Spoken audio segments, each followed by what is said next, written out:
जय जगन्नाथ मिश्र आनंद महामहोत्सव की नमो विष्णुपाद परमहंस परिव्राजकाचार्य श्री भक्तिवेदांत प्रभुपाद की जय इस्कॉन फाउंडर आचार्य डिवोटीज फाउंडर आचार्य शिला अभय चरण अरविंद भक्तिवेदांत शिला प्रभुपाद की जानत वैष्णव वृंद की जय शावक भक्त वृंद की निताई गौर प्रेमानंदे ओम अज्ञानतिमिरन्धस्य ज्ञानाञ्जनशलाकया चक्षुरुन्मीलितं येन तस्मै श्रीगुरवे नमः। श्रीचैतन्यमनोभीष्टं स्थापितं येन भूतले श्रीरूपकथामयं ददाति सपदान्तिकं वन्द्यं श्रीगुरो श्रीयुतपदकमलं श्रीगुरुं वैष्णवांश्च श्रीरूपं साग्रजातं सहगण रघुनाथान्वितं तं सजीवं साद्वैतं सावधूतं परिजनसहितं कृष्ण चैतन्यदेवं श्रीराधाकृष्णपदं सहगण ललिता श्रीविशाखान्वितांसं। जय श्री कृष्ण चैतन्य प्रभु नित्यानंद श्री अद्वैत गदाधर श्रीवासदि गौर भक्तवृंद। हरे कृष्णा कृष्णा कृष्णा हरे हरे हरे राम राम राम हरे हरे। ओम नमो भगवते वासुदेवाय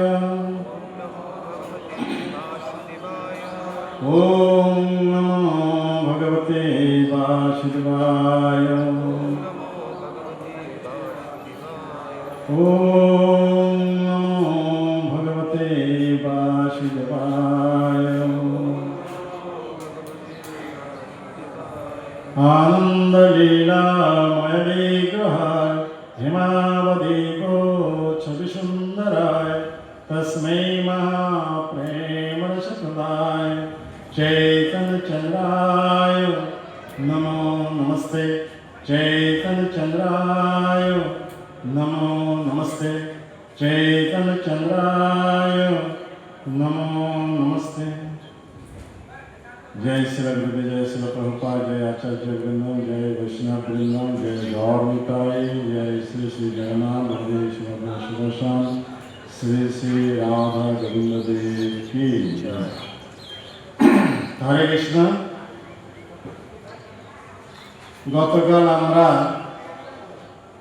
प्रेम पुरुषोत्तम सचिनंदन गौरहरि शुभ आविर्भाव तिथि পালন করেছিলাম উপবাস সহ।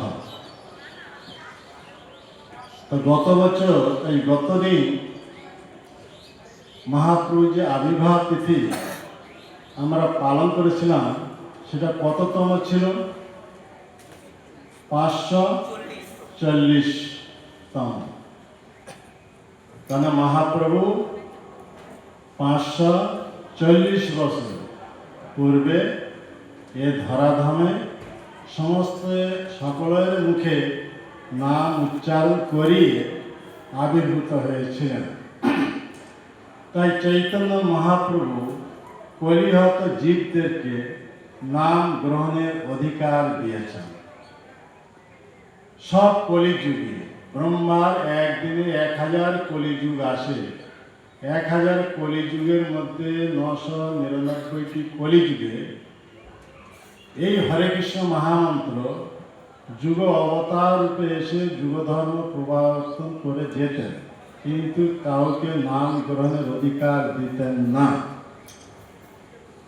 আর এই ব্রজ প্রেমও দিতেন না, কেননা যুগ অবতার সে বৈকুণ্ঠ থেকে আসেন, তার উপরে এই সম্পদ হল বৃন্দাবনের যে প্রেম ধন, ব্রজ প্রেম, এ যুগ অবতার কখনো দিতে পারবেন না।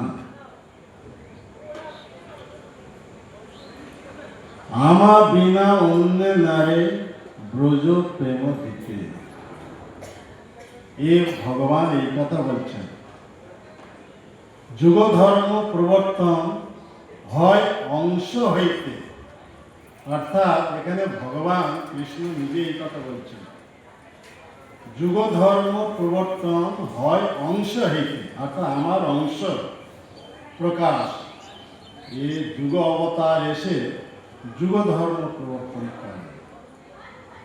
তা প্রত্যেক কলিযুগে 1000 কলিযুগের মধ্যে 999টি কলিযুগ, প্রত্যেক কলিযুগে এইভাবে এই হরে কৃষ্ণ মহামন্ত্র যুগ অবতার রূপে এসে ভগবান যুগ ধর্ম প্রবর্তন করতেন। কিন্তু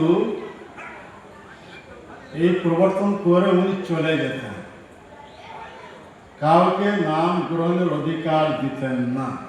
আর সবাই কলির কবলে অবস্থান করে মায়াগ্রস্ত হয়ে কেউ নাম গ্রহণ করতেন না, নামের মহিমা জানতেন না। কিন্তু এই অবতার অদ্ভুত অবতার, এই স্বয়ং অবতারই, সমস্ত অবতারদের উৎস স্বয়ং ভগবান কৃষ্ণ রাধারানীর ভাব এবং কান্তি সহ গৌর অবতার রূপে অবতীর্ণ হয়ে প্রথম জগৎবাসীদেরকে নাম গ্রহণের অধিকার দিলেন। অর্থাৎ ওনার পরম ইচ্ছা প্রভাবে এইভাবে চন্দ্রগ্রহণের আয়োজন হয়েছিল 540 বছর পূর্বে। তখন নদিয়া নবদ্বীপবাসী যত ব্রাহ্মণ, বৈষ্ণব, হিন্দু, এরা এই গ্রহণের উদ্দেশ্যে সবাই গঙ্গাতে স্নান করতে যাচ্ছিলেন না, মুখেতে এই নাম, ভগবানের নাম উচ্চারণ করতে করতে। আর ওই সময় নবদ্বীপবাসী যাদের মুখ দিয়ে কখনো নাম উচ্চারণ হয়নি, তারাও ভগবান চৈতন্য মহাপ্রভু অচিন্ত শক্তি প্রভাবে স্বতঃস্ফূর্ত তাদেরও মুখ দিয়ে নাম উচ্চারিত হচ্ছিল। আর হিন্দুরা, বৈষ্ণবেরা, ব্রাহ্মণেরা গঙ্গার জলে দাঁড়িয়ে যখন এই নাম উচ্চারণ করছিলেন, তাদেরকে দেখে ওখানে যত মহামেডান মুসলিম জবন, ওরা পরিহাস করে, ওরাও বলছিলেন, দেখো দেখো হিন্দিরা কি বলছে, হরে কৃষ্ণ রাম হরি, ওদের মুখ দিয়েও নাম উচ্চারণ হচ্ছে। এইভাবে সমগ্র জগতে সবার মুখ দিয়ে যখন নাম উচ্চারিত হচ্ছিল, তখন ভগবান চৈতন্য মহাপ্রভু জন্মলীলা প্রদর্শন করলেন, এই নাম গ্রহণ অধিকার দিলেন। জন্মিলা ঈশ্বর প্রভু নাম জন্মাইয়া, কত সুন্দর কথা এখানে বলা হচ্ছে।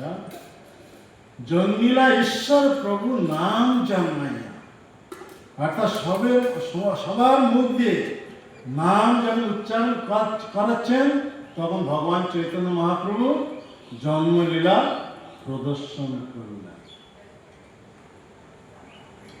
অকলঙ্ক গৌরচন্দ্র দিল দর্শন, সকলঙ্ক চন্দ্রেরা কি বা প্রয়োজন। কৃষ্ণদাস কবিরাজ গোস্বামী চৈতন্য এই কথা বলছেন।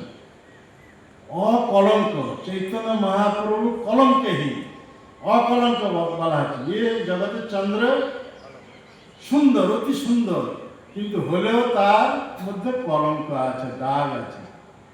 কিন্তু পরমেশ্বর ভগবান, পূর্ণ পুরুষোত্তম, পরিপূর্ণ ভগবান চৈতন্য মহাপ্রভু, কোটি কন্দর্প বিনিন্দিত যা রূপ, অকলঙ্ক সেই চন্দ্র, গৌরচন্দ্রে যখন উদয় হচ্ছে, অর্থাৎ সচী মাতা গর্ভ সিন্ধু থেকে যখন উদয় হচ্ছেন, তখন রাহু বিচার করছেন, অকলঙ্ক গৌরচন্দ্র দিল দর্শন।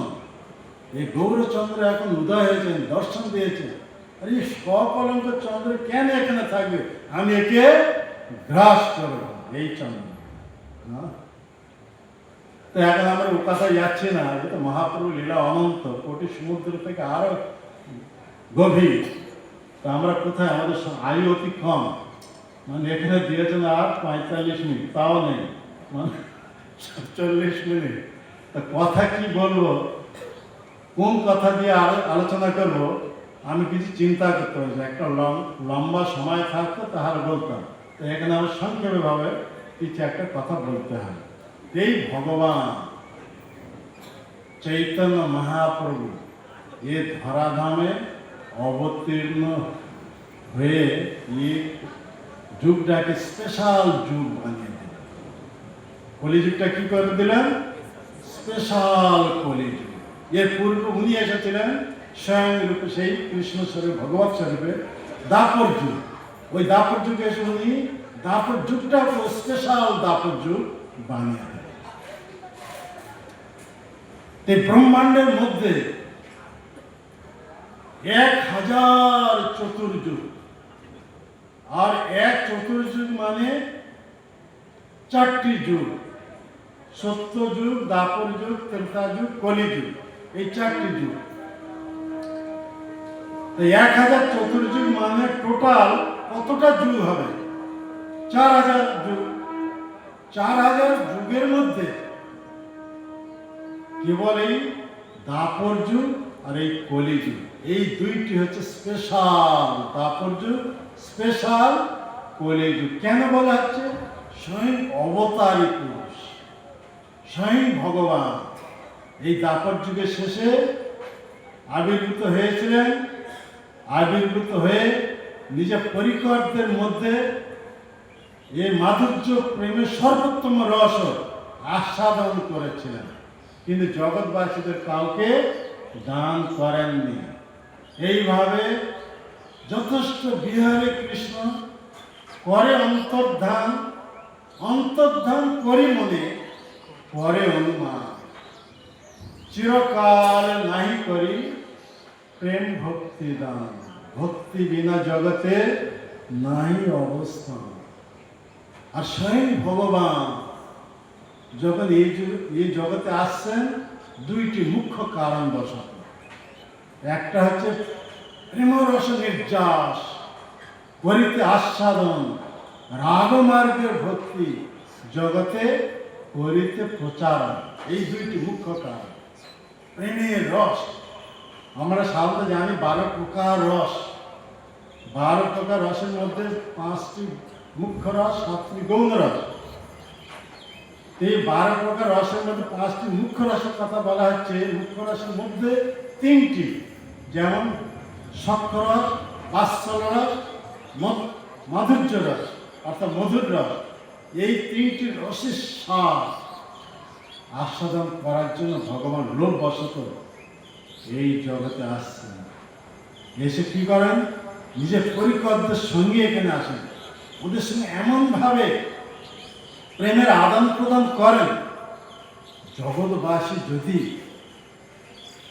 তা শুনবেন, শ্রবণ যদি করবেন, আর দেখলে তো আর আলাদা কথা, স্বতঃস্ফূর্তভাবে ভগবানের প্রতি আকৃষ্ট হয়ে গেছে।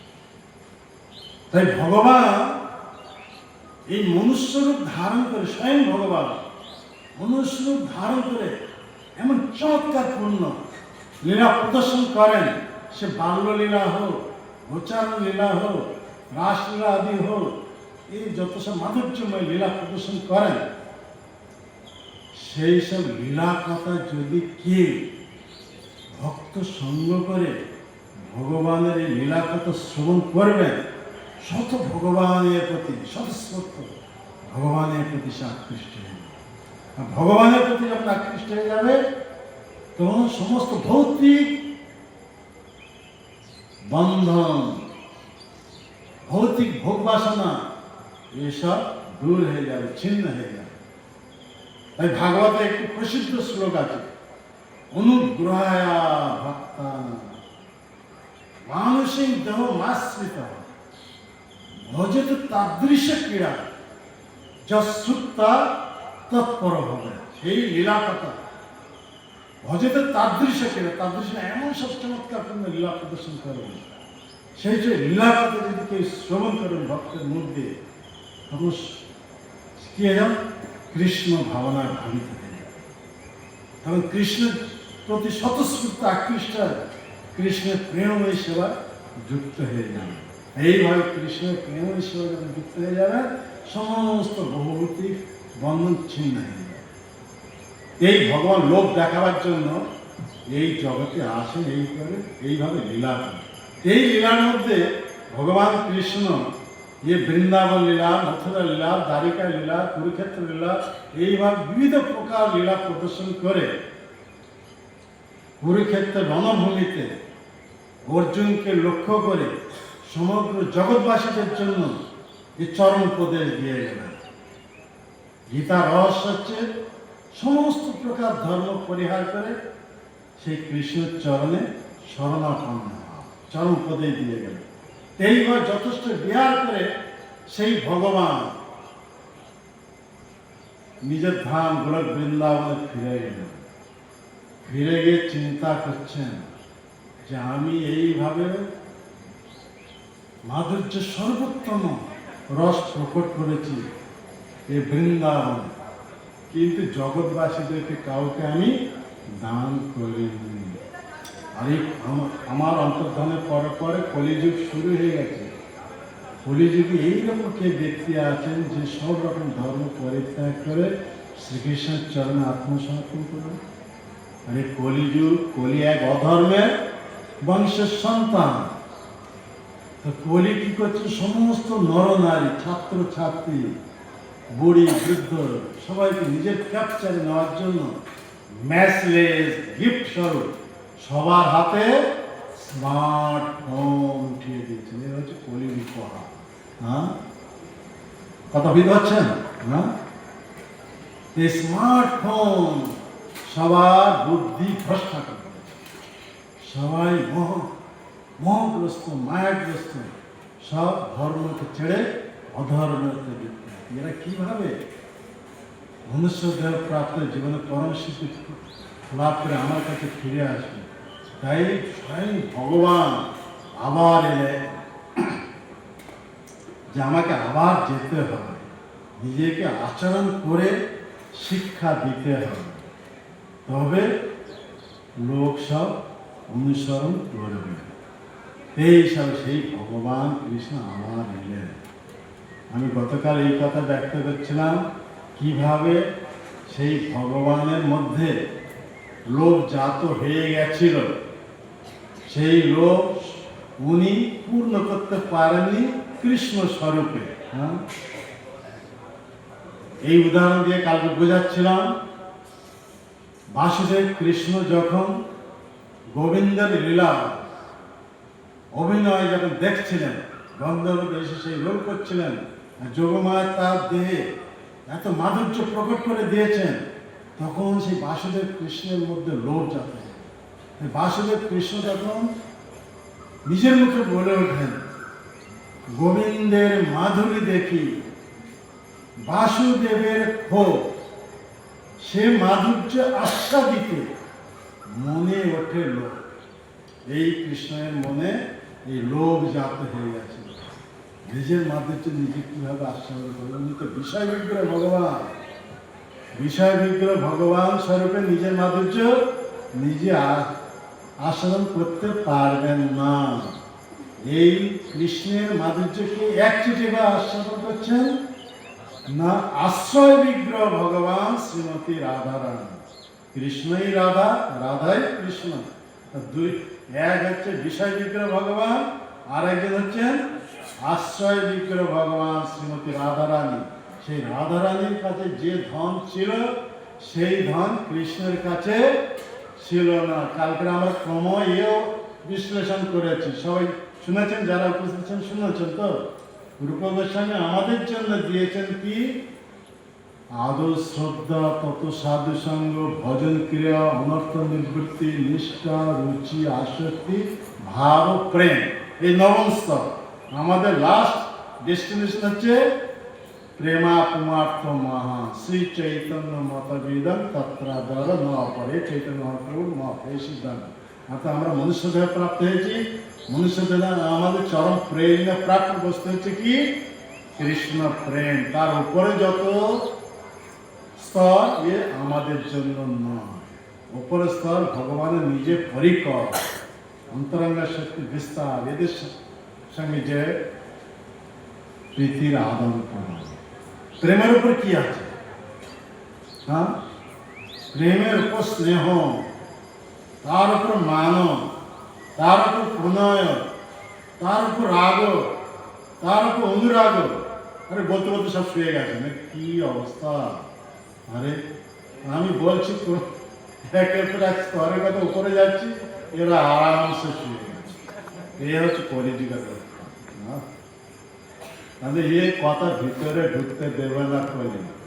কলিযুগ চলছে না। হ্যাঁ, সাধু সঙ্গ করতে এসেছি আমরা সৌভাগ্য অর্জন করতে। সৌভাগ্য অর্জন করতে এসে এখানে আমরা দুর্ভাগ্য অর্জন করছি। সব ক্লাসে শুয়ে যাচ্ছে, দুর্ভাগ্যের সৃষ্টি হয়ে যাচ্ছে। আমাদের সৌভাগ্য কেমিতে হবে? কিভাবে হবে? হতে পারবে কি? আমরা কথায় এসে যদি শুয়ে যাব, তাহলে সৌভাগ্য অর্জন করতে এসে আমরা সব দুর্ভাগ্য অর্জন করছি। তো শুনুন, সব কথাই শুনুন। প্রেমের স্থিতি পর্যন্ত বলা হলো, প্রেমের উপরে স্নেহ, তার উপরে মান, তার উপরে রাগ, তার উপর প্রণয়, না স্নেহ মান প্রণয়, প্রণয়ের উপর রাগ, তার উপর অনুরাগ, তার উপরে ভাব, তার উপরে রূঢ়, তার উপর মহাভাব। মহাভাব আবার বলা হচ্ছে রূঢ় মহাভাব, অধৃঢ় মহাভাব। এই মহাভাবের বিগ্রহ স্বরূপ সব গোপীরা। এই মহাভাব এ দ্বারকা রানীরাও নয়, লক্ষ্মীরাও নয়। এ মহাভাবের বিগ্রহ স্বরূপ কারা? ব্রজের গোপীরা। গোপীরা অন্য কেউ না, এরা সব অনুরাধা, রাধার এক্সপানশন, রাধার বিস্তার। সব একই রাধা ভিন্ন ভিন্ন রূপ ধারণ করেছে। ললিতা বিষয় আদি সব বিবিধ রূপ, সব অনুরাধা বলা হচ্ছে, রাধার বিস্তার। এই সব দেখা যেমন মহাভাব। আর মহাভাব তার উপরে আছে কি আছে? এই মহাভাবকে বলা হচ্ছে রূঢ় মহাভাব, তার উপরে অধিরূঢ় মহাভাব, তার উপরে আছে কি? মদনাক্ষ মহাভাব। কৃষ্ণ এই স্থিতি করছে। তার উপরে যে বস্তুটা সেটা কৃষ্ণের কাছে নেই বলে তাই নিজের মাধুর্য নিজে আস্বাদন করতে পারছে না। তার উপরে বস্তুটা কি? মাদনাক্ষ মহাভাব। এই মাদনাক্ষ মহাভাবের ধনের ধনী হচ্ছেন কে?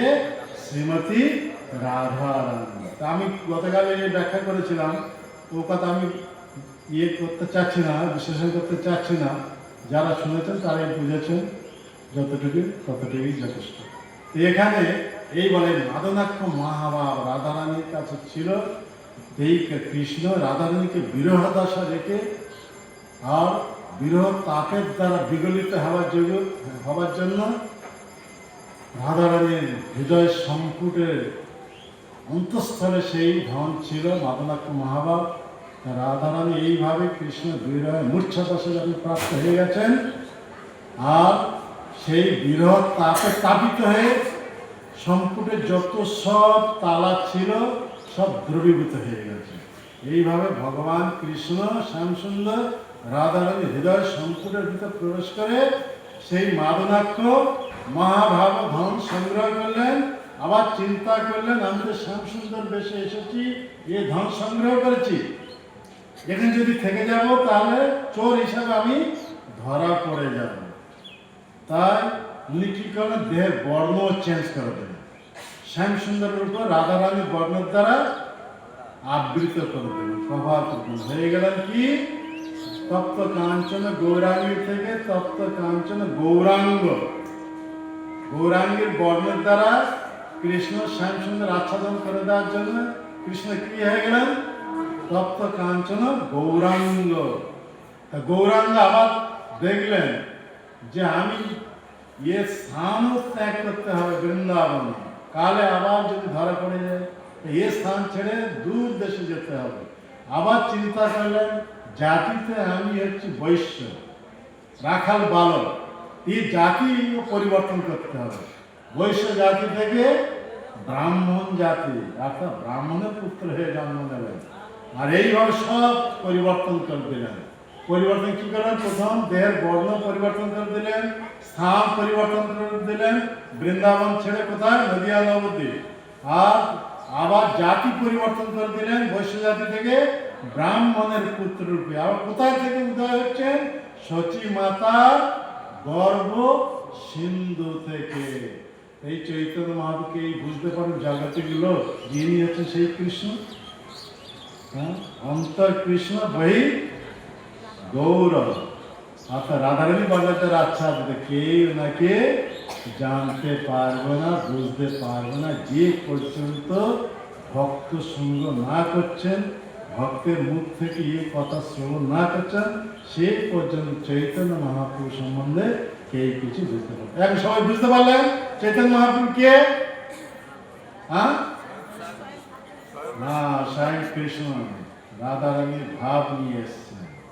এখন সেই ভাবের কথা আমি ব্যক্ত করতে চাই। সময় বহুত কম, আর কোনো লীলার ভিতরে আমি ঢুকতে চাই না, অনন্ত লীলা। তো এইভাবে সেই ভগবান চৈতন্য মহাপ্রভু, পরিপূর্ণ ভগবান, এইভাবে সচিমাতা গর্ভ সিংহীতে উদয় হলেন। আর সেই ভগবান চৈতন্য মহাপ্রভু কত বছর প্রকট ছিলেন? 48 বছর। আর ভগবান কৃষ্ণ কত বছর প্রকট ছিলেন? 125 বছর, 125 বছর। তাই সেই কৃষ্ণ এখন চৈতন্য মহাপ্রভু এসছেন, এখন এই ভক্ত অবতার লীলা উনি 48 বছর প্রকট ছিলেন। এই 48 বছরকে দুই ভাগে বিভাগ করা হচ্ছে, 24 বছর 24 বছর হিসাবে। তাই বলা হচ্ছে আদি লীলা আর শেষ লীলা। কথা বুঝতে পারলেন? 48 বছর দুই ভাগে বিভাগ করা হলো। কি বলা হলো? আদি লীলা আর শেষ লীলা। আদি লীলা হচ্ছে গৃহস্থ আশ্রম লীলা, আর শেষ লীলা হচ্ছে সন্ন্যাস লীলা। কথা বুঝতে পারলেন? এই শেষ লীলাকে আবার দুই ভাগে বিভাগ করা হচ্ছে, মধ্যলীলা, অন্তলীলা। ক্লিয়ার হয়ে গেল? তা আমরা এখন বলতে পারি আদি লীলা, মধ্যলীলা, অন্তলীলা। তা আদি লীলার কথা আমি যাব না এখন। মধ্যলীলা একটু টাচ করে আমরা অন্তলীলা চলে যাব। আমাদের আয়ু শেষ, আর কত, আধ ঘন্টা আছে, আয়ু শেষ। এইভাবে মহাপ্রভু যে কৃষ্ণ স্বরূপে গোপীদের নিয়ে যে রাসলীলা করেছিলেন, সেই কৃষ্ণ এখন এলেন চৈতন্য মহাপ্রভু রূপে। আর সেই গোপীরা এখন সব এলেন পুরুষ রূপে। কেন? এই চৈতন্য মহাপ্রভু গৃহস্থ আশ্রম ছেড়ে সন্ন্যাসী ধর্ম অবলম্বন করলেন। আর সন্ন্যাসীর কাছে এই গোপীরা স্ত্রী বেশে থাকতে পারবে কি? কোনো স্ত্রীলোক সন্ন্যাসীদের সঙ্গে থাকতে পারবে কি? তাই যত সব গোপীরা ছিলেন ওরা সব কি হয়ে এলেন? পুরুষ বেশে এলেন। হ্যাঁ, কথা বুঝতে পারছেন? এই মহাপ্রভু এইভাবে 24 বছর গৃহস্থান, যিনি স্বয়ং ভগবান, উপভোগকারী, সুপ্রিম এনজয়ার, এই কথা বলা হচ্ছে উপভোগকারী, তিনি গৃহস্থাশ্রম ছেড়ে এখন সন্ন্যাস নেবে। এই মহাপ্রভু সম্বন্ধে এই ভবিষ্যৎবাণী ব্যাসদেব ওনার রচিত মহাভারতে বিষ্ণু সহস্র নামে এই একটি শ্লোকে ব্যক্ত করেছিলেন যে সেই ভগবানের গৃহস্থ আশ্রমে 4টি নাম হবে আর সন্ন্যাস আশ্রমে 4টি নাম হবে। সেই প্রসঙ্গ নিয়ে উনি একটা শ্লোক লিখেছেন বিষ্ণু সহস্র নামে, সুবর্ণ বর্ণ, হেমাঙ্গ, বরাঙ্গ, চন্দনাঙ্গ, এই 4টি। কথা বুঝতে পারছেন? সুবর্ণ বর্ণ, এই যদি আমরা এইভাবে অর্থ করব, সবচেয়ে উত্তম বর্ণ, বর্ণ শব্দ 2টি অর্থ, একটা হচ্ছে অক্ষর আর একটা হচ্ছে দেহের রং। হ্যাঁ, রঙকে বলা হচ্ছে নাকি 2টি। এখানে আমরা সুবর্ণ শব্দটা এইভাবে অর্থ করব যে উত্তম অক্ষর হিসাবে, উত্তম অক্ষর 2টি। উত্তম অক্ষর কি? সুবর্ণ, সু মানে উত্তম, বর্ণ শব্দের অক্ষর। অবশ্যই এক আচার্যের মত অনুসারে আমরা এটা বলছি। প্রভুপাদে আমাদের শ্রীধর স্বামী, বিশ্বনাথ চক্রবর্তী ঠাকুর, এদের যে বিদ্যা, আমাদের বলদেব বিদ্যাভূষণ, এদের কথা নিয়ে দিয়েছেন। যাই হোক, আমরা এই কথাটা বলছি বোঝাবার জন্য। তো সু মানে উত্তম, বর্ণ মানে অক্ষর। সবচেয়ে উত্তম বর্ণ কি? সবচেয়ে উত্তম বর্ণ স্বরবর্ণ, ব্যঞ্জন বর্ণ, 2টি বর্ণ, 2 প্রকার বর্ণ আছে নাকি? আবার সেই আমাদের তো চলে আসতে হচ্ছে প্রাইমারি স্টেজে। হ্যাঁ, তা এই 2টি স্বরবর্ণ ব্যঞ্জন বর্ণের মধ্যে 2টি উত্তম বর্ণ কি? 2টি উত্তম বর্ণ হচ্ছে কৃষ আর ন। এই 2টি বর্ণ সংযুক্ত হয়ে কি হয়েছে? কৃষ্ণ। অর্থাৎ যার মুখ দিয়ে সর্বদা এই কৃষ্ণ নাম উচ্চারিত হবে, কিংবা যিনি সর্বদাই কৃষ্ণের কথা বর্ণনা করবে, তাকেই বলা হচ্ছে সুবর্ণ বর্ণ। তাহলে কার নাম হচ্ছে? সে চৈতন্য মহাপ্রভু। মহাপ্রভু সর্বদা মুখে কি নাম উচ্চারণ করতেন? আমরা গতকাল আর আলোচনা করবো না, গতকাল আমরা বলে যাচ্ছি। আর কি, যখন অবসর সময় পাবেন তখন কি করবেন? কৃষ্ণ সম্বন্ধীয় বর্ণনা করবেন। সর্বদাই কৃষ্ণ কথা বর্ণনা। কথা বুঝতে পারছেন? এই সুবর্ণ এক নাম হলো সুবর্ণ মানে হেমাঙ্গ, যার দেহের বর্ণ বিগলিত স্বর্ণের মতন। হেম বলতে স্বর্ণ, স্বর্ণের মতন হবে। 2 হলো সুবর্ণ বর্ণ, হেমাঙ্গ, বরাঙ্গ। বরাঙ্গ মানে শ্রেষ্ঠ শরীর। ভগবান চৈতন্য মহাপ্রভুর শরীর হচ্ছে সচ্চিদানন্দময়। কিরকম?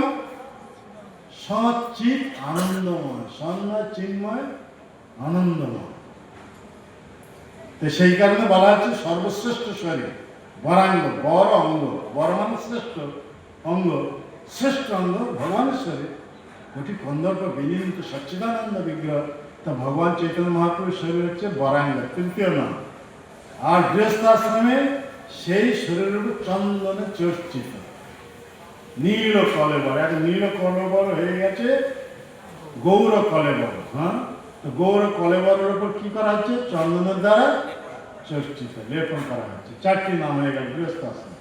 সেই ভগবান পরম উপভোক্তাকারী, এখন সব রকম ভোগ সুখ, গৃহসুখ, সংসার সুখ এসব ছেড়ে সন্ন্যাস ধর্ম গ্রহণ করবে। আর সন্ন্যাস আশ্রমে 4টি নাম, 4ই বর্ণ, 4ই আশ্রমের মতো সর্বোচ্চ হচ্ছে সন্ন্যাস আশ্রম। সন্ন্যাস হচ্ছে সমস্ত বর্ণ এবং আশ্রমবাসীদের গুরু। এই কারণে বলা হচ্ছে সন্ন্যাস। অর্থাৎ 4ই অঙ্গ, 4ই বর্ণ, 4ই আশ্রম, এদের মধ্যে ভগবানের শিরোদেশ হচ্ছে সন্ন্যাস। তো সন্ন্যাস হচ্ছে সমস্ত অঙ্গের মধ্যে শ্রেষ্ঠ হওয়া। সন্ন্যাসী সমস্ত বর্ণ এবং আশ্রমবাসীদের গুরু, এই কথা বলা হচ্ছে। এখানে সেই সন্ন্যাস ধর্ম গ্রহণ করছেন কে? সেই পরম উপভোগকারী ভক্তা কে? ভগবান চৈতন্য মহাপ্রভু সন্ন্যাসকৃত, এ প্রথম নাম। তারপর সম, সম মানে নিজের মনকে নিজের নিয়ন্ত্রণে রাখবেন, সম্পূর্ণ নিয়ন্ত্রণ করে মনকে। দুই প্রকার কথা আছে গীতাতে বলে সম দম তপ, শৌচ খান্তি আর্য মেয়ে বচ, জ্ঞান বিজ্ঞানে আস্তিকম ব্রহ্ম কর্ম স্বভাব, ব্রাহ্মণের গুণ বলা আছে। তো সম মানে কি, সেই সম কথা বলা আছে। অন্তরিন্দ্রিয় দম, অন্তরিন্দ্রিয় কি, মন। আর দম মানে বহিরিন্দ্রিয়, চক্ষু কর্ণ নাসিকা জিহ্বা তাকে সব বহিরিন্দ্রিয়, ইয়াকে দম। এখানে সম কথা বলা আছে।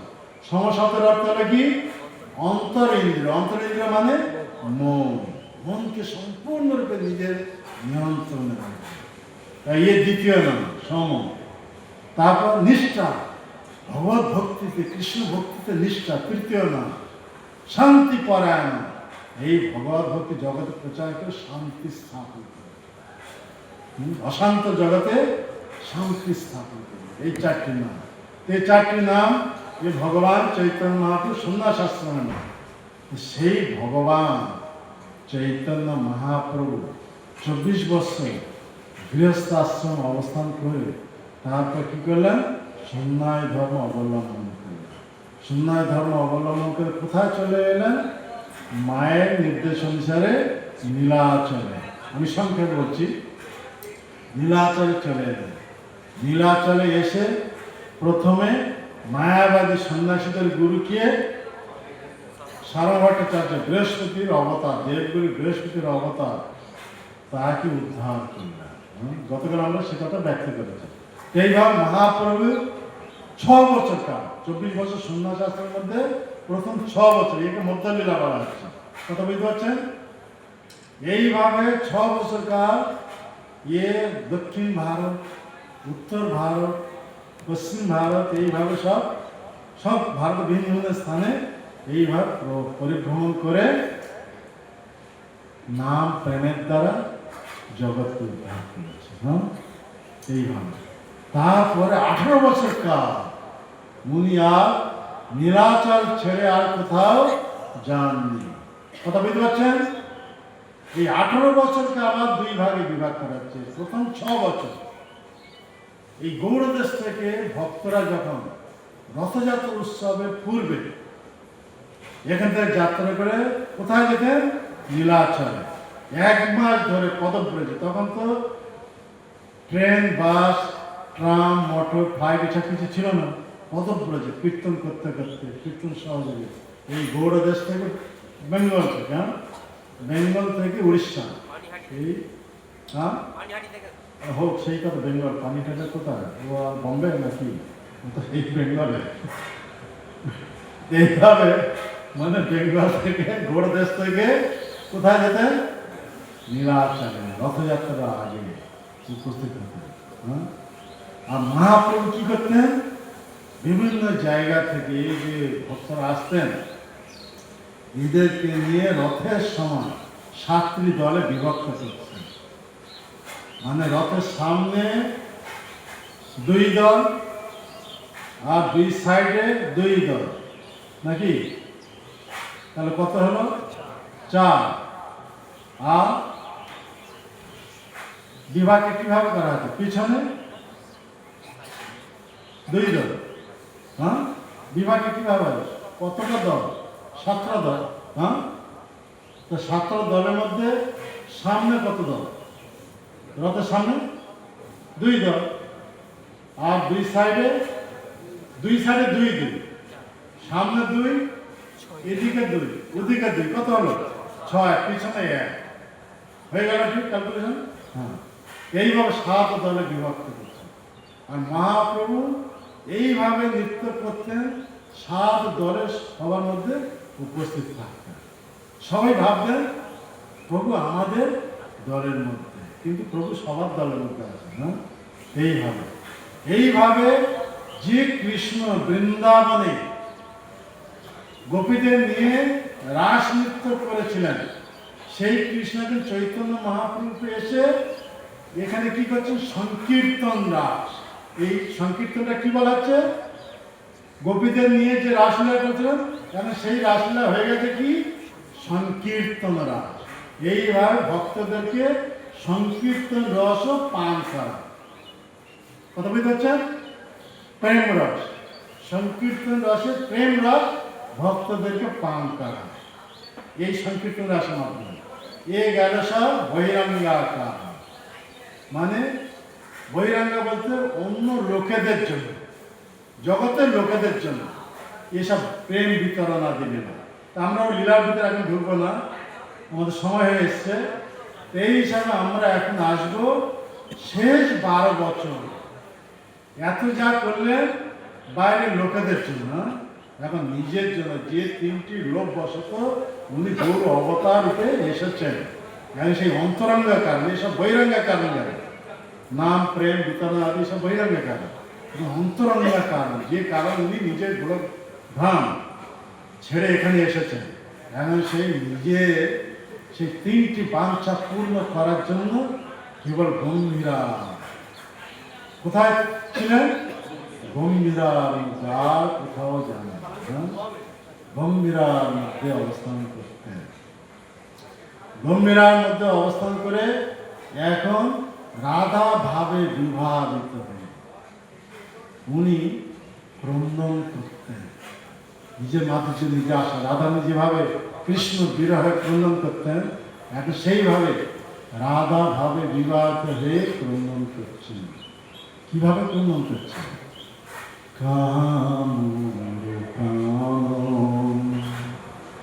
মুরলী বদন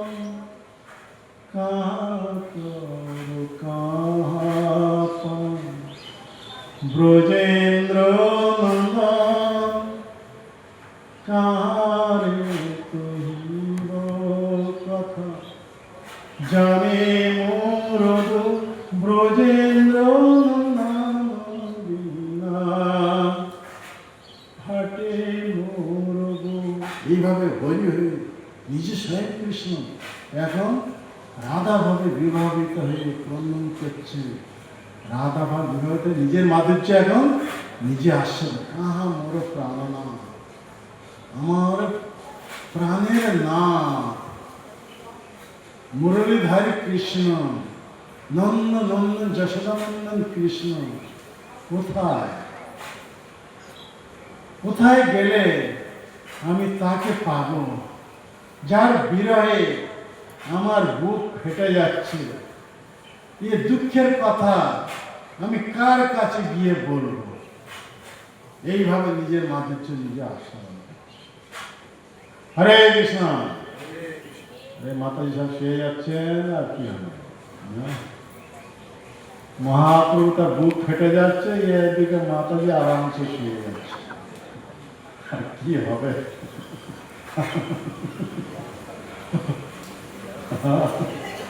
শুনতে থাকুন, না শুয়ে গেলে হবে? শুনতে থাকুন না। এই প্রসঙ্গ নিয়ে আমরা অল্প সময় আছে, এর মধ্যে একটা লীলা কথা আসবো। বহুত সব লীলা আছে এখানে। মহাপ্রভু সর্বদা রাধা ভাবে বিভাবিত, এখন 3টি বাঞ্ছা পূর্ণ করছেন। যে রাধার প্রেমের মহিমাটা কিরকম এটা কৃষ্ণ জানা ছিল না। রাধার হৃদয়ের যে প্রেম, সে প্রেমটা কিরকম এটা কৃষ্ণ সর্বজ্ঞ হয়েও অজ্ঞ ছিলেন, মানে অজানা ছিল। আর আমার মাধুর্যটা কিরকম, স্বয়ং বিষয়বিজ্ঞ ভগবান হয়েও নিজের মাধুর্য নিজে জানতেন না। আর আমার মাধুর্য আস্বাদন করে রাধারানীর হৃদয়ে যে সুখের উদয় হতো, সে সুখটা কিরকম। কতগুলো কারণের কথা বলা হলো? 3টি কারণ। শুনছেন তো নাকি? না কে আসছে কে যাচ্ছে এইদিকে তাকাচ্ছেন, না তাদেরকে স্বাগত করছেন, এইদিকে কথা কানে ঢুকছেন, তাহলে কি হবে? শুনতে থাকুন। 3টি কারণ কথা বলা হচ্ছে। রাধার প্রেমের মহিমাটা কিরকম, তারপর আমার মাধুর্যটা কি রকম, আর আমার মাধুর্য আস্বাদন করে রাধারানী অন্তরে যে সুখের উদয় হয় সেই সুখটা কি রকম। এই তিনটি বাঞ্ছা এখন এই গম্ভীরা রাধা ভাবে বিভাবিত হয়ে এ পূর্ণ করছে। তাই গৌর লীলা হচ্ছে কৃষ্ণ লীলার অ্যাপেন্ডিক্স। অ্যাপেন্ডিক্স মানে পরিশিষ্ট। কৃষ্ণ লীলা পরিশিষ্ট। কৃষ্ণ লীলা যা পূর্ণ হয়নি তা পূর্ণ হয়েছে গৌর লীলা। তাই কৃষ্ণই হচ্ছেন গৌর, গৌরই হচ্ছেন কৃষ্ণ। কৃষ্ণ লীলা হচ্ছে গৌর লীলা, গৌর লীলা হচ্ছে কৃষ্ণ লীলা। সেই বৃন্দাবন এই নদিয়া, বিহারে গঙ্গার কূলে ধীর সমীরে বৃন্দাবন দাস কহে জানিয়া। তো বৃন্দাবন দাস ঠাকুর, গৌর লীলা যিনি বৃন্দাবন দাস ঠাকুর এই চৈতন্য ভাগবতম লিখেছেন মহাপ্রভুর জীবনচরিত, উনি কৃষ্ণ লীলা খেয়েছিলেন ব্যাসদেব। হ্যাঁ, কৃষ্ণ লীলা ব্যাসদেবের উপর উনি শ্রীমদ্ ভাগবতম লিখেছেন। এখন সেই ব্যাসদেব গৌর লীলাতে এসেছেন কি রূপে? বৃন্দাবন দাস ঠাকুর রূপে এসে চৈতন্য ভাগবতম লিখলেন। আগে লিখেছিলেন শ্রীমদ্ ভাগবতম, এখন লিখলেন কি শ্রী চৈতন্য ভাগবতম। তো উনি এই কথা বলছেন সেই নদিয়া, এই সেই বৃন্দাবন এই নদিয়া। এখন সেই বৃন্দাবনটা কোনটা? এই নদিয়াটা বৃন্দাবন। কেন? কৃষ্ণ এখন বৃন্দাবন ছেড়ে নদিয়াতে উদয় হয়েছে। কথা বুঝতে পারছেন? আর কৃষ্ণ আগে যমুনায় বিহার করতেন, এখন উনি কোথায়? গঙ্গার কূলে ধীর সঙ্গে। কি এটা দেখছেন? দ্রষ্টা পুরুষ হচ্ছেন কে? বৃন্দাবন দাস ঠাকুর। বৃন্দাবন দাস কহে জানিয়া, উনি দ্রষ্টা পুরুষ দেখে এই কথা লিখছেন। হ্যাঁ, এখন সেই চৈতন্য মহাপ্রভু রাধা ভাবে বিভাবিত হয়ে এই গম্ভীরার মধ্যে অবস্থান করতেন।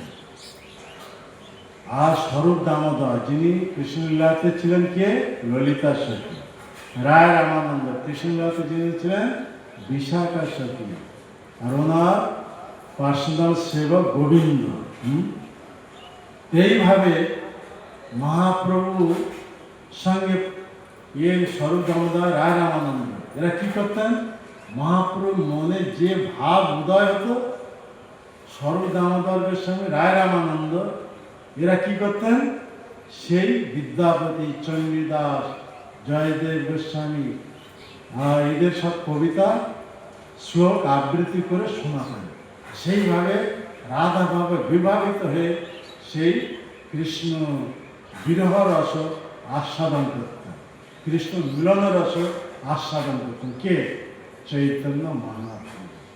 এইভাবে একদিন মধ্যরাত্রি পর্যন্ত, মাঝরাত পর্যন্ত স্বরূপ দামোদরের সঙ্গে মহাপ্রভু কৃষ্ণ লীলার বিষয়ে আলোচনা হচ্ছে। মাঝরাত হয়ে গেছে, এখন স্বরূপ দামোদর গোবিন্দকে বলেছে যে কবাট বন্ধ করে কবাটের বহির দ্বারে তুমি অবস্থান করবে। হ্যাঁ, আর যদি কখনো কিছু অসুবিধা হয় সঙ্গে সঙ্গে আমাকে জানাবে, আমি সঙ্গে সঙ্গে এসে উপস্থিত হয়ে যাব। তো স্বরূপ দামোদর ওখান থেকে কাছে থাকতেন, দূরে, ওখানে একটু দূরে থাকতে চলে গেছে রাত্রি 12টার পর। মহাপ্রভু গম্ভীরার মধ্যে কৃষ্ণ প্রেমে উন্মত্ত হয়ে এ কৃষ্ণ নাম উচ্চারণ করছেন, কৃষ্ণ কৃষ্ণ এইভাবে নাম উচ্চারণ করছেন। কৃষ্ণ বিরহে কখন এ মুখ ঘর্ষণ করছে, কোথায়? সেই গম্ভীরা দেয়ালে, ভিতরের দেয়ালে। আর এইভাবে মুখ আর ওট, একটু ঠোঁট বলা হয় না, ঠোঁট ফেটে গেছে, রক্ত বাড়ছে, এইরকম ভাবে বিহব্বল অবস্থা। এইভাবে দেখা যাচ্ছে সেই গম্ভীরার 3টি দাঁত, 3টি কবাট আছে, সব বন্ধ হয়েছে, লক হয়েছে। বহির দ্বারেতে এইভাবে অবস্থান করছেন কে? গোবিন্দ। উনি রাত্রের সঙ্গে জেগে আছেন, উনি বাইরে থেকে শুনছেন। এইভাবে মহাপ্রভু মুখ দিয়ে কৃষ্ণ নাম উচ্চারণ হচ্ছে, তার মহাপ্রভু এখন ভিতরে আছেন। হ্যাঁ, এমন সময় মহাপ্রভু রাধা ভাবে ছিলেন, কৃষ্ণের বংশী ধ্বনি কানে এসে প্রবেশ করে গেল। কৃষ্ণের বংশীর ধ্বনি যখন কানে এসে প্রবেশ করে গেল, বংশীর ধ্বনিতে উন্মত্ত হয়ে গেল। ঘরে গম্ভীরের 3টি দ্বার সবন, তার বাইরে আবার 3টি প্রাচীর রয়েছে, উচ্চ প্রাচীর। এইভাবে মহাপ্রভু কৃষ্ণ প্রেমে উন্মত্ত হয়ে কৃষ্ণের বংশের ধ্বনি শুনে সেই গম্ভীরা থেকে উনি বেরিয়ে গেলেন। কবাট বন্ধ, 3টি দ্বার সব বন্ধ। দেখুন, এইভাবে গম্ভীরা থেকে বেরিয়ে গেলেন। আর বেরিয়ে গেলেন, এদিকে মহাপ্রভুর মুখে আর নাম উচ্চারণ শব্দ শোনা যাচ্ছে না। গোবিন্দ বুঝতে পারলেন মহাপ্রভু এর ভিতরে নেই। সঙ্গে সঙ্গে উনি গিয়ে কাকে খবর দিলেন? স্বরূপ দামোদর। আর স্বরূপ দামোদর সঙ্গে সঙ্গে চলে এলেন। তখন এসব ইলেকট্রিসিটি এসব কিছু ছিল না, সুইচ অন করলে লাইট জ্বলে উঠবে। আগে সব কি মশাল না কি বলে, মশাল, হ্যাঁ, মশাল বা দ্বীপ, প্রদীপ, হ্যাঁ, এইসব জ্বালিয়ে জেলে কবাট খুললেন। কবাট খুলে দেখেন ভিতরে এই স্বরূপ দামোদর গোবিন্দ, প্রাণ উড়ে গেছে। মহাপ্রভু বিরহে অনুসন্ধান করছেন, হাতে মশাল নিয়ে। মশাল বুঝতে পারছেন তো? হ্যাঁ, মশাল নিয়ে এইভাবে অনুসন্ধান করছেন, কোথাও পাচ্ছেন না। খুঁজতে খুঁজতে খুঁজতে খুঁজতে কোথায় এসে উপস্থিত হয়ে গেছেন? জগন্নাথে মন্দিরের সিংহদ্বারের দক্ষিণ দিকে। ওখানে সব তৈলঙ্গী দেশের গাভীরা ওখানে সব অবস্থান করছে। ওখানে এসে উপস্থিত হয়ে গেছে। দেখছেন তৈলঙ্গী গাভীদের মধ্যে, তৈলঙ্গী দেশের গাভী, হ্যাঁ, ওখানে আছে। ওই গাভীদের মধ্যে মহাপ্রভু কুর্মা আকারে পড়ে আছে। কুর্ম বুঝতে পারছেন? হ্যাঁ, কচ্ছপ কুর্ম, হ্যাঁ, বাংলাতে কি জেগল বলে নাকি? আচ্ছা, কুর্ম তো সবাই বুঝতে পারছে না। হ্যাঁ, এইভাবে কুর্ম আকার হয়ে গেছেন। মহাপ্রভু হাত পা সব সংকুচিত হয়ে ভিতরে প্রবেশ করে গেছে। গিয়ে একটা কুমড়োর মতো, কুমড়ো বুঝতে পারছেন তো, কুষ্মাণ্ড মতো, কুষ্মাণ্ডের মতন হয়ে ওখানে তৈলঙ্গে গাভীদের মাঝখানে অবস্থান করছে। আর এদিকে গাভীরা এসে মহাপ্রভুর দেহ চাটছে। গাভীদের কত সৌভাগ্য! মহাপ্রভু ওদেরকে যত তাড়ানো যাচ্ছে, ওরা মহাপ্রভুর সঙ্গ ছাড়তে চাচ্ছে। যতবার তাড়িয়ে যাচ্ছে আবার এসে মহাপ্রভুকে স্বয়ং ভগবান। এইভাবে কুর্মা আকার অবস্থা, বায়ের চেতনা ফিরে আসছে না, হস্তপদা বাহারে আসছে না। তখন স্বরূপ দামোদর গোবিন্দকে উঠিয়ে নিয়ে চলে এলেন কোথায়? গম্ভীরা। ওখানে এসে নাম কীর্তন করছেন। আর সব ভক্তরা এসে গেছেন। হ্যাঁ, সবাই একসঙ্গে নাম করছেন। কি নাম করছেন? হরে কৃষ্ণ হরে কৃষ্ণ কৃষ্ণ কৃষ্ণ হরে হরে, হরে রাম রাম রাম হরে হরে। এইভাবে ক্রন্দনত নাম করছেন। হ্যাঁ, বহুত সময় ধরে যখন নাম করছেন, মহাপ্রভু অন্তর্দশা থেকে বহির্দশা এসে গেলেন। অর্থাৎ হাত পা আবার যেরকম ছিল সেইভাবে হয়ে গিয়ে এদিকে ওদিকে তাকাচ্ছে। আর স্বরূপ দামোদর সামনে ওনাকে দেখে বলছেন, তোমরা আমাকে কোথায় নিয়ে এসেছ? আমি তো কৃষ্ণের বংশের ধ্বনি শ্রবণ করে বৃন্দাবনে চলে গেছিলাম। দেখুন রাধা ভাব, তোমরা আমাকে কোথায় নিয়ে এসেছ? এখন আমরা একটা দুটো শ্লোক পড়ে এই কথা ব্যাখ্যা করবো, আরো সুন্দর লাগবে। এখানে আচম্বিতে শুনেন প্রভু কৃষ্ণ বেণুগান, ভাবাবেশে প্রভু তাহা করিলা প্রয়াণ। তার গম্ভীরা যখন ছিলেন, এই হঠাৎ আচম্বিত কানেতে বংশীর ধ্বনি এসে প্রবেশ করল। আমি সংক্ষেপে বলছি, তো বিশাল চৈতন্য লেখা হয়েছে, অল্প শ্লোক। পেটের ভিতরে হস্তপদ কুর্মের আকার, মুখে যে ফেন পুলকাঙ্গ, নেত্রে অশ্রুধার। অর্থাৎ হস্তপদ উদরের ভিতরে প্রবেশ করে গেছে, যে কথা ব্যাখ্যা করলাম না। তারপর কি বলছেন, মুখে ফেন বাহারে বেরোচ্ছে, পুলকাঙ্গ দেহের যে রোমগুলো আনন্দে কি হয়ে গেছে, খারাপ হয়ে গেছে, সোজা হয়ে গেছে রোমগুলো, পুলক মানে কদম ফুলের মতো। নেত্র অশ্রুধারা, আর চোখেতে কি প্রেমাশ্রুধারা, প্রেমাশ্রুধারা প্রবাহিত হচ্ছে।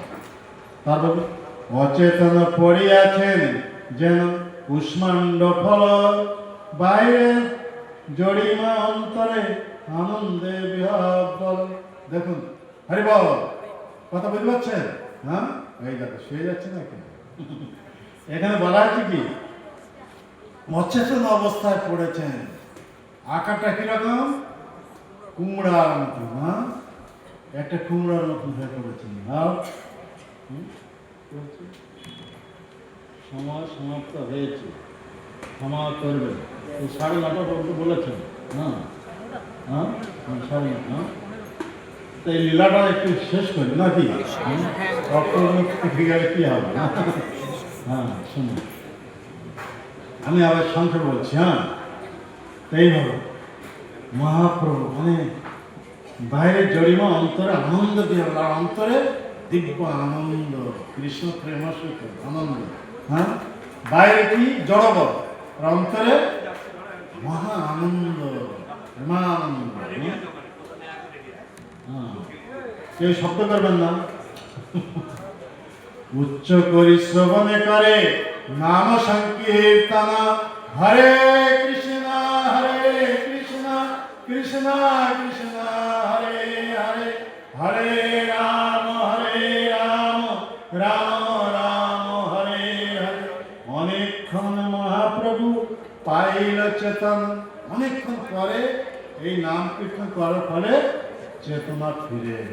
কথা বুঝতে পারলেন? এই পর্যন্ত আমি কথা বলে দিয়েছি, এখন আসছে কথা।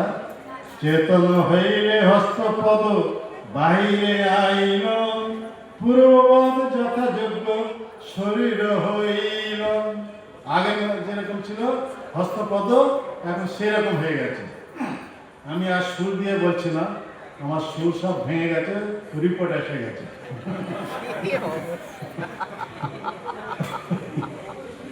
তো অল্প আয়সের মধ্যে যতটুকু হলো না,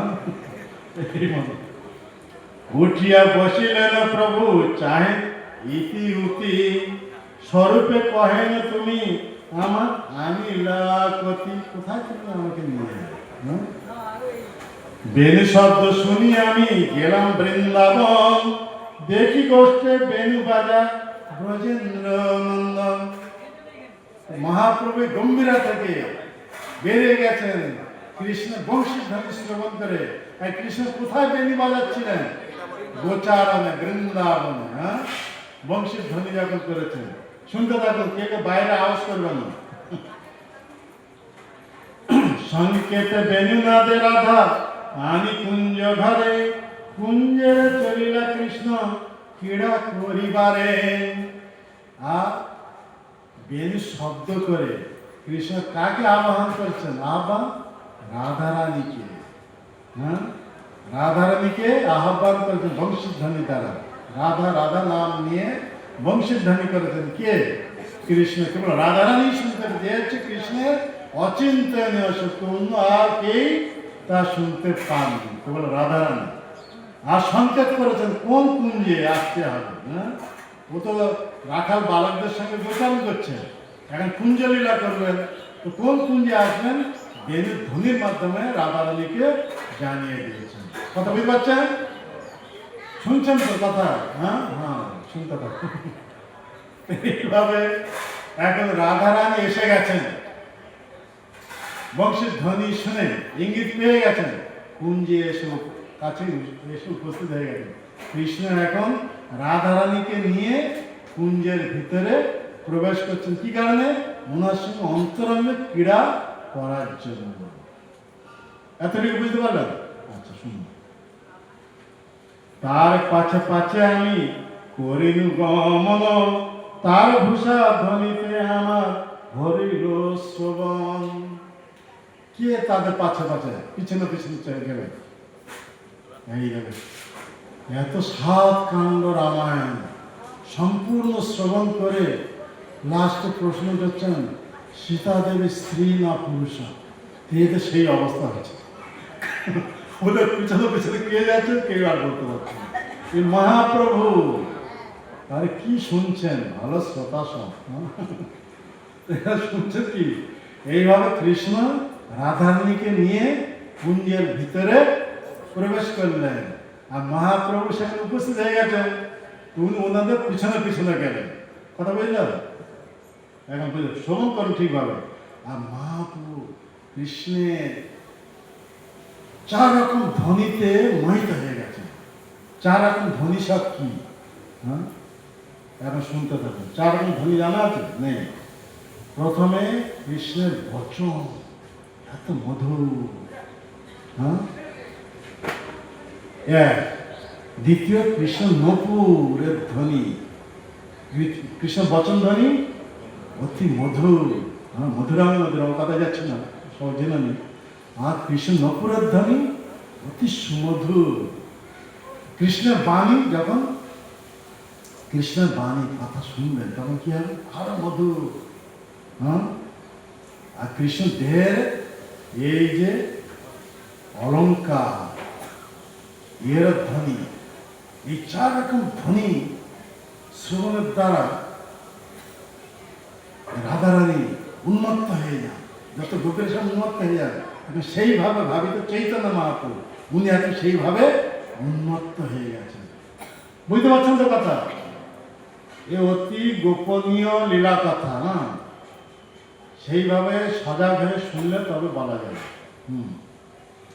গোপীগণ সহ বিহার হাস পরিহাস, কণ্ঠধ্বনি উক্তি শুনি মোর কর্ণ উল্লাস। আর মহাপ্রভু আনন্দে উন্মত্ত হয়ে যাচ্ছেন যখন গোপীদের সঙ্গে কৃষ্ণের হাস পরিহাস এইসব চলছে। সেই সব কথা এত মধুর মধুর মধুর মধুর সুমধুর, অতি মধুর, হ্যাঁ। আর তার উপর যা থাকবে তাই। এইরকম মহাপ্রভু কর্ণ আনন্দ উন্মত্ত হয়ে যাচ্ছে, আনন্দ উল্লসিত হয়ে যাচ্ছে। আমি সঙ্গে বাড়াচ্ছি না। হেনকারে তুমি সব কোলাহল করি, আমাইয়া লইয়া আইলা বলাৎকার করি।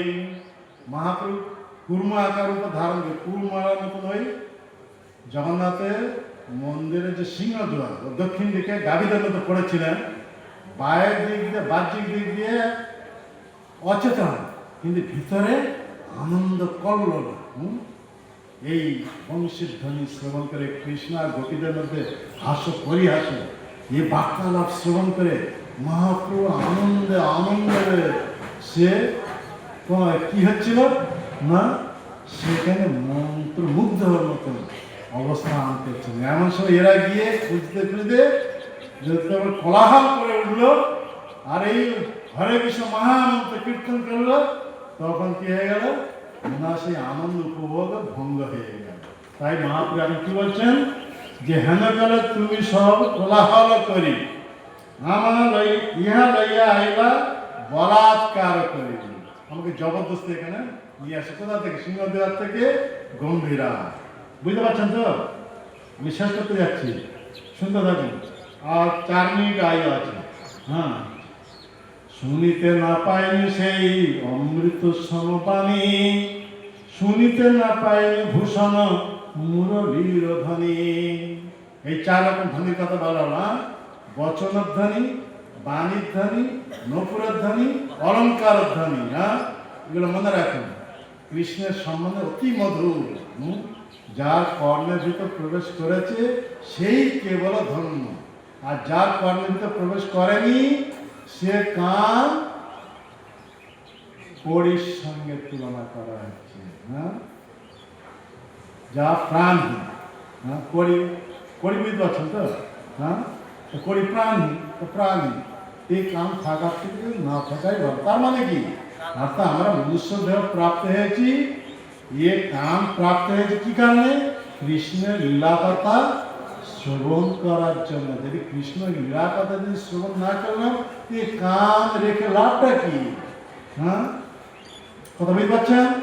আমরা জিহ্বা পেয়েছি কি কারণে? কৃষ্ণ প্রসাদ খাবো আর কৃষ্ণের গুণকীর্তন করবো, কৃষ্ণের নাম করবো। তা যদি না হলো তাহলে জীব পেয়ে লাভটা হবে কিন্তু ঢেকের সমান। ঢেক বলতে কি? ব্যাং। ব্যাং বর্ষাকালে কি করে? গ্যাঁ গো এই করে তো। তা আমরা জীবকে ওই যদি করবো তাহলে কি হবে? জম আছে পিছিয়ে, যেখানে ব্যাং তো থাকবে, নীরব যদি থাকবে সাপ আসবে না। আসবে কি? ওইখানে গ্যাঁ গো করতে থাকবে, তখন সাপ ওখানে এসে গপ করে থাকবে। তা আমরা মনুষ্য দেহ প্রাপ্ত হয়ে যদি এইরকম ব্যাঙের মতো জিভ পেয়ে গ্যাঁ গো এইসব করতে থাকবো, ভগবানের কথা ছেড়ে, তখন যমরাজ এসে যমদূত এসে আমাদের ঘাড় মুখকে যমের কাছে নিয়ে যাবে, যমদণ্ড। মনুষ্য দেহ দেওয়া হয়েছিল ভগবানের ভক্তি করার জন্য, তা না করে এইসব কি রাজনীতিতে, সংসারের কথা এইসব মেতেছে। বিবিধ প্রকার সব অখাদ্য কুখাদ্য খেয়েছে। হ্যাঁ, কত রকম পাপ কর্মে লিপ্ত হয়েছে। তার পরিণামস্বরূপ সে এত সব নরক সাজানো আছে, এক একটা নরকে। এখানে যেভাবে মাছ ভেজে খাচ্ছ, ওখানে নরকে ওকে ওইভাবে কড়াইতে ভেজে ওকে দণ্ড দেওয়া যাবে। যমদূতেরা। হ্যাঁ, বুঝতে পারছেন তো? নরকদণ্ড। হ্যাঁ, এইরকম সব। আমি আর ব্যাখ্যা করতে যাচ্ছি না। ভাবাবেশ স্বরূপে কহেন গদ বাণী, কর্ম পিছায় মরে বড় রসায়ন। তোমরা এত সেই আমি যে আনন্দ উপভোগ করছিলাম তার থেকে বিরত করেছে, বঞ্চনা করেছে। তাই আমার কর্ম অতৃপ্ত থেকে গেছে। তাই তুমি এইরকম শ্লোক আবৃত্তি করো, যে শ্লোক শুনে আবার আমার মধ্যে সে আনন্দ আবার ফিরে আসে। তখন ওই স্বরূপ দামোদর ভাগবতের একটা শ্লোক উনি পাঠ করেন। কাস্ত্রঙ্গতে কল্পদামৃতদের গীত সম্মহিতায় চরিতান্ন চরে ত্রিলোক্যম ত্রৈলোক্য সৌভাগমিদং চ নিরীক্ষং রূপং যদ গোবিন্দ ধ্রুম মেঘাকুল কামবিদ্ধম। এখানে এ কথা বলা হচ্ছে কি, এখানে শ্লোকেতে অর্থ করা হয়েছে, বলে দিচ্ছি, আমি বলতে গেলে বেড়ে যাবে কথা, আর যাই হোক আমি সংক্ষেপে বলে দিচ্ছি। এখানে এই কথা বলা হচ্ছে, কৃষ্ণ যখন বংশীর ধ্বনি করে, সেই বংশীর ধ্বনি এত সুমধুর, এ জগতে যত পতিব্রতা নারী হোক না কেন, সে তার পতিব্রতা ধর্ম আর রক্ষা করতে পারবে না। নিজের পতিদেব, নিজের গুরুজন এসব পরিহার করে ঠিক পর পুরুষে কৃষ্ণের সঙ্গে মিলিত হওয়ার জন্য সেখানে সব দৌড়ে আসবে। যেমন গোপীরা, কৃষ্ণ যখন মধ্যরাত্রিতে বংশী বাদক করেছেন, আর এই 84 ক্রোশ ব্যাপী ব্রজমণ্ডল, নাকি? হ্যাঁ, 84 ক্রোশ ব্যাপী ব্রজমণ্ডল, যেখানে যত সব গোপীরা ছিলেন, সেই গোপীদের কর্ণে কেবল এই বংশীর ধ্বনি প্রবেশ করেছিল। গোপীদের কাছে গোপীদের গুরুজন ছেলেরা এরা সব ছিল, গোপেরা সব ছিল, ওদের কর্ণে তখন এই বংশীর ধ্বনি প্রবেশ করেনি। হ্যাঁ, এ হচ্ছে কৃষ্ণ অচিন্তনীয় শক্তি। কেবল বংশীর ধ্বনি গোপীদের কর্ণগোচর হয়েছিল, আর গোপীদের কর্ণগোচর যখন হয়েছিল, তখন সেই অবস্থায় যে যেখানে ছিলেন সব কিছু ফেলে এসে মধ্যরাত্রি এ দৌড়ে এসেছিল কোথায়? কৃষ্ণের কাছে।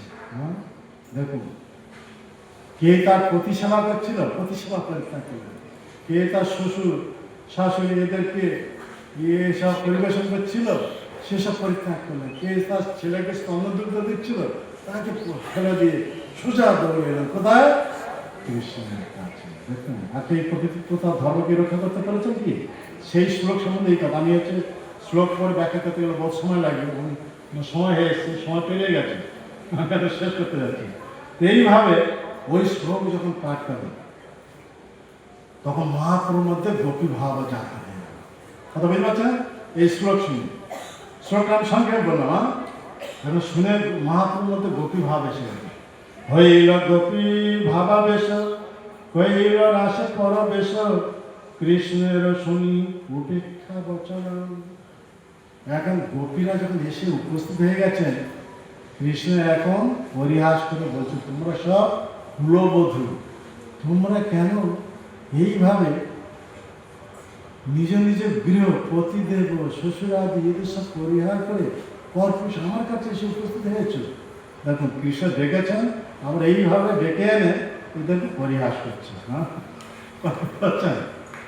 এইভাবে যারা পরিহাস করেন, তখন এই গোপীরা বলছেন, গোপীদের মধ্যে শ্রেষ্ঠ হচ্ছেন কে? শ্রীমতী রাধারানী, যে তুমি কপটে, আমাদের এইভাবে ডেকে এনে আর আমাদেরকে এইভাবে বঞ্চনা করছো। আর ওরা কঠোর বাক্যে তখন কৃষ্ণকে ভর্সনা করছে। আর কৃষ্ণ এই রস আস্বাদন করার জন্য উনি ওনার ধাম ছেড়ে এই জগতে এসেছেন। প্রিয়া যদি মান করি করে ভর্ষণ, বেদস্তুতি হইতে সেও ঘরে মোর মন। এই ভগবানের মন সে ওখানে চুরি হয়ে যায়। এখানে আমি সঙ্গে বলছি, সময় নেই। কৃষ্ণের মুখ হাস্যবাণী, ত্যাগে তাহা সত্য মানি, রসে কৃষ্ণ দেন ওলাহন। ওলাহন ভর্সনা, গালি দিচ্ছে, ভর্সনা করছে। ব্যাখ্যা করছে না, এই শব্দ অমৃতচারী, যার হয় ভাগ্য ভাই, সেই কর্ণে ইহা করে পান। এই চার ধ্বনি কত বলা হলো। কৃষ্ণের বচনের ধ্বনি, বাণীর ধ্বনি, নকুর ধ্বনি, অলঙ্কার ধ্বনি। আর মহাপ্রভু এই সব ধ্বনি মহাপ্রভু কানে প্রবেশ করে। ইয়া যে নাই শুনে সে কানে জন্মিল কেন, কানা করি সমস্যা এই কান। এই ভগবানের লীলা কথা না শুনে তাকে কান রেখে লাভটা কি? ইহা হচ্ছে পরিশ্রমের তুলনা করে প্রাণ। হাসা হাসি সখী কি করি উপায়, কাহা করো কাহা যাও, কাহা গেলে কৃষ্ণ পান, কৃষ্ণ বিনা প্রাণ মর যায়। এই মহাপ্রভুর এই ভাব, কথা বুঝতে পারছেন? কৃষ্ণ বিরোধী বলছেন কাহা করো। কারণ মহাপ্রভু এই রাধা ভাবে বিবাহিত হয়ে বলছেন, আমি এখন কি করব? কাহা করো মানে আমি এখন কি করব? কাহা যান, আমি এখন কোথায় যাব? মহাপ্রভু কাঁদতে কাঁদতে বলছেন এইভাবে, রাধা ভাবে বিবাহিত। কাহা গেলে কৃষ্ণ পান, কোথায় গেলে আমি কৃষ্ণকে পাবো? কৃষ্ণ বিনা প্রাণ মোর যায়। কৃষ্ণ বিরহে আমার বুক ফেটে যাচ্ছে, আমি প্রাণহীন হয়ে পড়ছি। কহিতেই হইল স্মৃতি, চিত্তে হইল কৃষ্ণ স্মৃতি, সখীরে কহে হয়া বিস্মিতে। এইভাবে মহাপ্রভু বলতে বলতে বলতে বলতে রাধা ভাব বিভাবিত হয়ে গেছেন। কৃষ্ণের বংশীর ধ্বনি কানেতে প্রবেশ করে গেছে। আবার দৌড়াচ্ছেন কিভাবে? কি কথা? যারে চাহি ছাড়িতে সেই শুয়া আছে চিত্তে, মনেরিতে না পারি ছাড়িতে। বহুত সুন্দর কথা বলা হচ্ছে। এ পরপুরুষ কৃষ্ণ, একে আমি ছাড়তে চাই, পরিত্যাগ করতে চাই। সই কিবা শোনাইল শ্যামনাম, কানের ভিতরে দিয়া মরণে পশিল আকুল করিল মোর প্রাণ। না জানি কতই মধু শ্যামন আমি আছে, বদল ছাড়িতে নাহি পাই। নাম পরতাপ ওই ছনে করল, অঙ্গের পরশে কিবা হয়। যেখানে বসতি দেখি নারীরা ধর্ম কেমিতি, এরকম বলা হচ্ছে। এখানে বলছেন আমি যাকে পরিত্যাগ করতে চাচ্ছি, যার কাছে যাব না, যার নাম শুনতে চাই না, যার নাম উচ্চারণ করতে চাই না, কিন্তু দুর্ভাগ্যবশ সে আমার হৃদয়ের ভিতরে শুয়ে আছে। কোথায়? হৃদয়ের ভিতরে শুয়ে আছেন কে? সেই কৃষ্ণ। তাকে পরিত্যাগ করবে কিভাবে? কয়েক দিজ চণ্ডীদাস যুবতীর যুবতী ধর্মনাশ আপনার যৌবন যাচ্ছে। এই দ্বিজ চণ্ডীদাস এই কথা বলছেন, হে সীতা, সতী সাদৃশ্যের মানে রাধে, তোমার মন এখন যা চাচ্ছ তুমি তাই করো। তার মানে কৃষ্ণের সঙ্গে তুমি মিলিত হও। তা মহাপ্রভু সেইভাবে এখন এই কথা বলছেন। হা হা প্রাণনাথ, হা হা পদ্মলোচন, হা হা দিব্য সদ্গুণ সাগর, হা হা শ্যাম সুন্দর, হা হা পীতাম্বর ধর, হা হা রস বিলাস নাগর। এখানে বলছেন কাঁদতে কাঁদতে এই কথা, হা হা এইভাবে বলছেন, হে কৃষ্ণ, হে প্রাণনাথ, হে পদ্মলোচন, হে দিব্য সদ্গুণের অধিকারী কৃষ্ণ, হে শ্যাম সুন্দর, হে পীতাম্বর ধর, হে রাস বিলাস নাগর, আমি এখন কি করি, কোথায় যাব, কোথায় গেলে তোমাকে পাবো, তোমার বিরহে আমার বুক ফেটে যাচ্ছে। এই তো কথা বলাটা আমি শেষ করে দিচ্ছিলাম, শেষ করে দিচ্ছিলাম। আর আমার পড়ার সময় নেই, আয়ু শেষ। মৃত অবস্থা যতটুকু হলো, মরণ মরণ দাস হতো। মোর প্রাণ মুরলী বদন, কাহা কর কাহা ব্রজেন্দ্র নন্দন, কাহারে কহিব কথা, জানে মোর ব্রজেন্দ্র নন্দন বিনা থাকে মোর। অর্থাৎ আমার প্রাণনাথ মুরলীধারী নন্দনন্দন যশোদানন্দন কৃষ্ণ কোথায়, কোথায় গেলে আমার প্রাণনাথ কৃষ্ণকে আমি পাবো? সেই কৃষ্ণের বিরহে আমার বুক ফেটে যাচ্ছে। এই দুঃখের কথা আমি কার কাছে গিয়ে বলবো? এইভাবে মহাপ্রভু রাধা ভাবে বিবাহিত হয়ে এইভাবে নিজের যে তিনটি বাঞ্ছা কৃষ্ণলীলা অপূর্ণ ছিল তা এখন পূর্ণ করলেন। কি তিনটি বাঞ্ছা? রাধার প্রেমের মহিমাটা কিরকম আজকে বুঝতে পারলেন, আমার মাধুর্যটা কিরকম তা আজকে বুঝতে পারলেন, আর আমার মাধুর্য আস্বাদন করে রাধারানীর হৃদয়ে অন্তরে যে সুখের হৃদয় সেই সুখটা কিরকম আজ তা আস্বাদন করতে পারলেন। এইভাবে মহাপ্রভু স্বরূপে কৃষ্ণের যে তিনটা বাঞ্ছা পূর্ণ ছিল তা পূর্ণ হয়ে হলো। সবাই আনন্দে হরি হরি বল, নিতাই গৌর প্রেমানন্দে হরি হরি বল।